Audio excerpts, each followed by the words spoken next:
নারী, গাড়ি, বাড়ি, স্থাবর অস্থাবর সম্পত্তি, সন্তান সন্ততি, এগুলো প্রাপ্তির আকাঙ্ক্ষা, এগুলোর প্রতি আকর্ষণ মানুষের জনমভর। আমরা সবাই এগুলো চাই, ঠিক কিনা? এর মধ্যে সবচেয়ে গুরুত্বপূর্ণ একটা হচ্ছে সন্তান সন্ততি। দেয় কে? জোরে বলতে হবে, কে দেয়? চাইতে হবে কার কাছে? নাকি মাজারে, নাকি দরগায়? একজন সন্তান দিতে পারে, চিল্লায় বলতে হবে তিনি কে?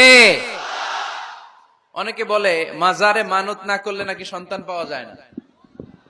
এটা কি রে ভাই? মাজারে যদি মানত করা না হয় তাহলে নাকি সন্তান পাওয়া যায় না। এগুলো এসে ডিস্টার্ব করে খুব। এটা খুলে ফেলেন, খুলে নিচে রাখেন, এটাতে এদিকে রেখে দেন, এই পাশে থাক যতটুকু হয়, এদিকে দিয়ে দেন এই পাশে। তো এটা একটা ভুয়া কথা, তাই না? মাজারে আর একটু উপরে উঠাইতে হবে। মাজারে মানত না করলে সন্তান যদি না হইতো, বাচ্চা যদি না হয়, গরুর যে বাচ্চা হয়, গরু কোন মাজারে মানত করছে বলেন? মাজারের বিরুদ্ধে আমাদের অবস্থান নয়। মাজার হচ্ছে মাকানু জিয়ারা, যেখানে মানুষ জিয়ারত করে, ভিজিটিং প্লেস। আসলে শব্দটা হবে মাকবার, মানে কবর। কারো কবরে যাওয়া, জিয়ারত করা, এটা সুন্নাহ। কবর দেখলে আমরা সালাম দেই, ঠিক কিনা? এটা সুন্নাহ।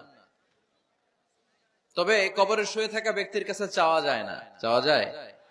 ইযা সাআলতা ফাসআলিল্লাহ, যখন চাইবে কার কাছে চাইবে?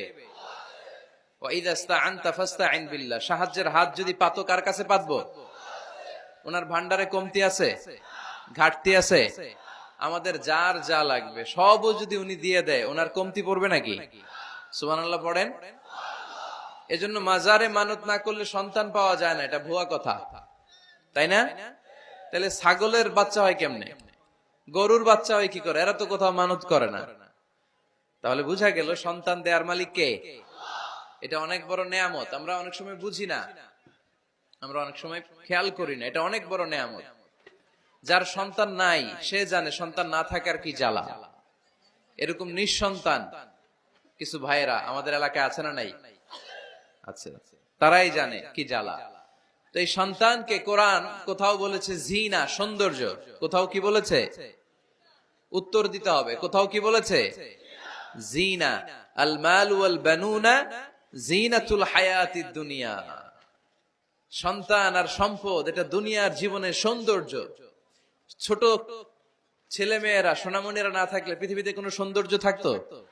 স্বামী স্ত্রীর ভালোবাসা